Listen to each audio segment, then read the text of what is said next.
Hi there, welcome back, beautiful beings. How are you today? So, in this beautiful video, it was coming up just recently. I was looking at one of my favorite authors, and Alan Watts, and I've just discovered him in like the last maybe month or so. I was just trying to think how long I found him. I just stumbled, on YouTube across one of his videos, and I just fell in love with him. Just the way he speaks, the words he uses, just completely resonates, with my heart. And then this last week, I wanted to find out more about him because I didn't know that much about him at all. I just, like I said, stumbled upon him, and started to listen to some. And one of his videos I listen to almost every day, the one that You Are Enough, because I just love to be reminded, of the truth of who we are. I just love that video.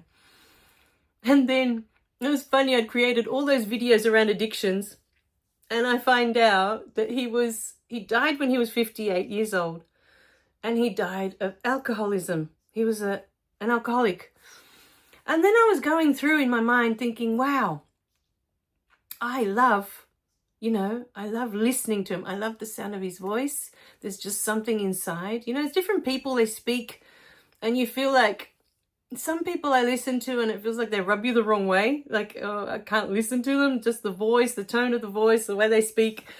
Other people, you just find them so soothing, that you could listen to them all day and your soul's like in heaven, just listening to their voice. And my friend in New Zealand is like that. She could be talking about anything and I just love listening to the sound of her voice. It's just so soothing. It's beautiful. And he does that for me. When I listen to Alan Watts, I just feel there's just a peace that happens within. I just feel calmer, just listening to him, to his voice. And then the words, the words he chooses are so beautiful that I just feel within me there's a knowing, that what he says is for me. And then to find out, that he was an alcoholic and that's what he died from. And it was funny. I just went through in my mind and I was thinking of, okay, because I think off the top of my head, Beethoven was an alcoholic. I know his dad was a heavy alcoholic, he used to beat him up. Mozart, when they depict him in the movie, he's always, drunk.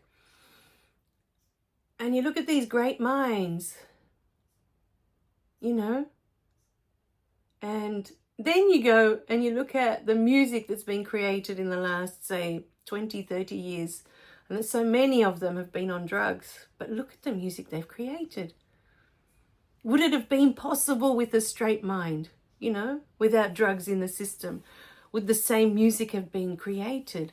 My mind started to boggle, We have all these judgments around these things, that they're bad, that they're negative, that they're not good for you.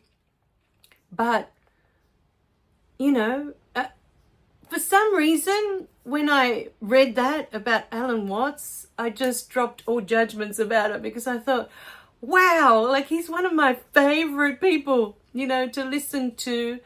And I didn't feel any less after I read that. I didn't think any less of him, because of his choice, if he had that addiction, then he had that addiction, But, yeah, why, I was thinking to myself, why do we feel that it's any less a human being because of certain choices, As I was watching the movie, the A.W.A.K.E.N movie, that was something that was coming up too, because she was saying that she was a prostitute. And that oftentimes, prostitutes at that time, she was saying that many were being killed, they were killed and thrown, and they're treated like less than a human being. You know what I mean? Like they're less than because they're prostitutes or because, life choices. Sometimes life choices take you there. The circumstances, of your life, they take you in that direction. You somehow end up there, But what that was taking me to is how quick we are to judge people about all of these things. You know, why is a prostitute less holy, you know, than a nun? Why is an alcoholic less holy than an athlete, you know, that doesn't take any drugs or alcohol or anything? Or why are they more or less because of habits they might have, or because of where life has taken them, that they've ended up, you know, where they've ended up? It's like homeless people. When you look at homeless people, so many people are quick to judge. So many judgments come up. Given up on life, they're dirty, they have no self-esteem, we don't know anything about them, but we already look at them and we already have a million judgments about this person that's homeless, for example. Even with yourself today, just stop for a minute and imagine you're walking along and you see a homeless person. What comes up for you? What judgments come up for you about this person? I remember one day we were in the city and there was a homeless person. And within me, I could feel myself feeling even just a hint of jealousy. Because I thought, this person owns nothing and nothing owns them. They don't have to worry about bills. They don't have to worry about a roof over their head. They don't have to worry about nothing. They've given up on all of that material stuff that we are all, you know, for many of us, we seem to think that we need these things, you know, but when I had a mortgage and we had to pay out over $2,000 a month for the house that wasn't ours, it belonged to the bank, it felt like a prison.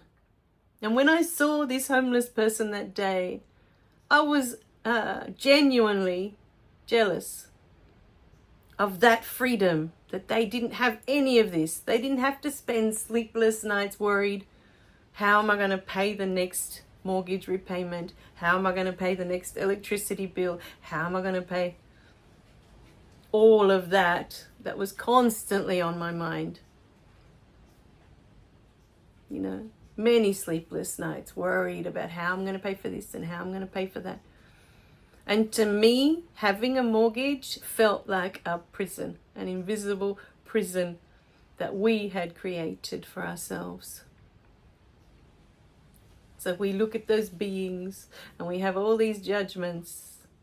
But for me, on that day, I couldn't help but feel jealous of the freedom that they had, that I wish I had.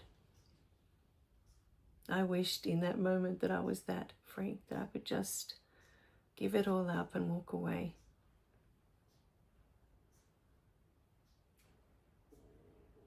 So, my beautiful beings, the other thing to consider as well, when we're looking at judgments, when we're so quick to judge something, it's because it's something that's within us. The external world is a reflection of inside, of what's going on inside of us. And when we are quick to judge something outside of us, it's a part of us that we're not accepting, no matter what that judgment is.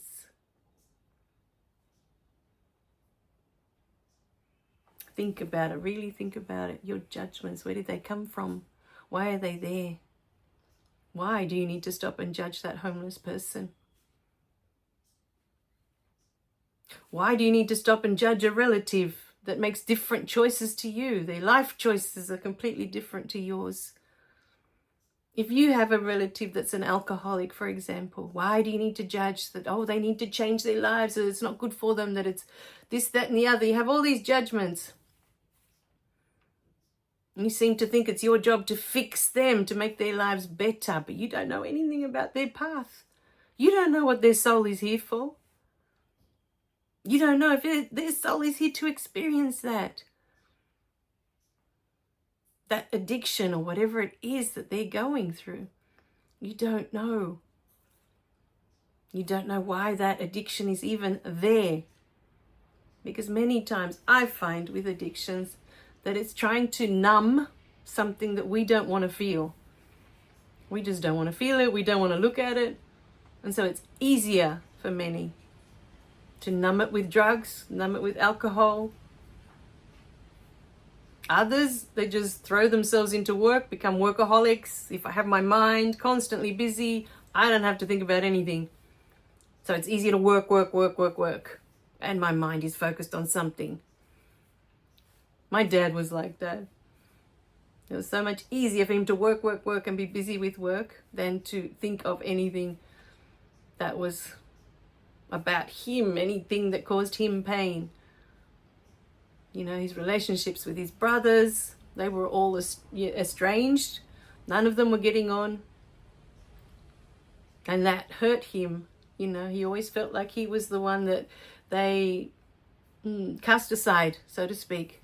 You know, the one that wasn't wanted for some reason. I don't know why. He was the youngest of the group. And so it was easier to just work and not have to look at the problems. But that's the other thing too, you know. Lately I've been finding myself talking to people and all they do is focus on the problem. The problem. I can't do this, I can't do that. The problem. Whereas here at home, in my home anyway, when there is a problem, we sit and we work out, well, how do we solve this problem? How can we make this better? How do we not fix it, but okay, this is here, we're not comfortable with it. How can we change it so that we can be comfortable, right? Because this is our life. What can we do to change it if we don't want this here? If we don't like it, what can we do to change it?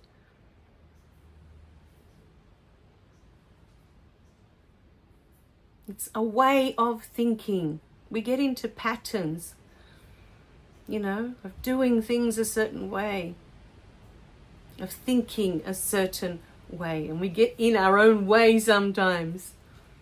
Problem.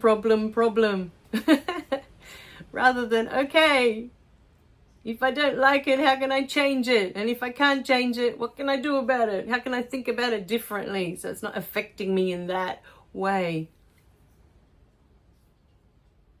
It's like the serenity prayer, you know. Give me the strength to change the things that I can and to just accept the ones that I can't. But there are, you know, the people I've been talking about with the problem. When I look at them talking about their problems, the solution is, for me, it's so easy. It's so obvious. It would be so easy just to do this and then the problem's not there. Do that and then, oh, the problem's not there. But we become fixated on the problem. The mind becomes fixated with the problem rather than, well, how can I make this better for myself? How can I change this if it is a problem?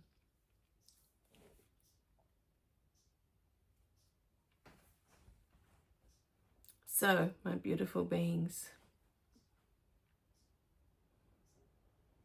when you find yourself thinking problem, stop yourself in your tracks and think, well, hang on. This is a problem in my life right now. How can I solve it? Sit with yourself with that question. How can I solve it? How can I change these circumstances, this situation that for me is a problem? I don't like it. It doesn't make me comfortable.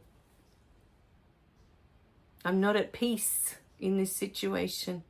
Well, how can I find peace? Because the funny thing with peace, what I've learned with time, is that it has nothing to do with noise. It's got nothing to do with being somewhere quiet for you to be at peace. You could be in a stadium with raging fans and it's the noisiest place, or at a concert, a band, you know, playing and people jumping up and down and dancing and doing all the... And you can be at complete peace inside. It's got nothing to do with the noise of the world. My beautiful beings, everything is to do with what's going on inside. All of it. We are constantly projecting out there. what is going on in here constantly. So, well, lots of different messages for this video today. We started with one and then it ended up with so many others. So hopefully there's something in here for you today that you can sit with yourself and go, oh, okay. Instead of problem, whatever that problem is that I have, how can I do something to relieve that, or to alleviate that, or to make this better for myself? If I'm lonely, if that is the problem, how can I stop feeling this way? If you feel within yourself you need the company of others, well, where can I find others? Find something in common. A reading group. This lovely man I was talking to the other day was talking about putting together a reading group where everyone brings their favorite book and they read a passage from that book. They just share it with the group. That's it. That's all it is. It's that simple. There are so many activities out in the community. Start something. Line dancing, yoga, whatever it is. There'll be other people there. You're not going to be the first one that's learning it for the first time, no matter what your age is. There'll be others. Meet other people. Talk to other people. Get to know others,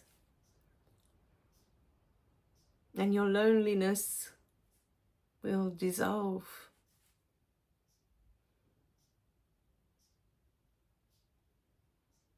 Make different choices. If you don't like what is in front of you right now, make different choices.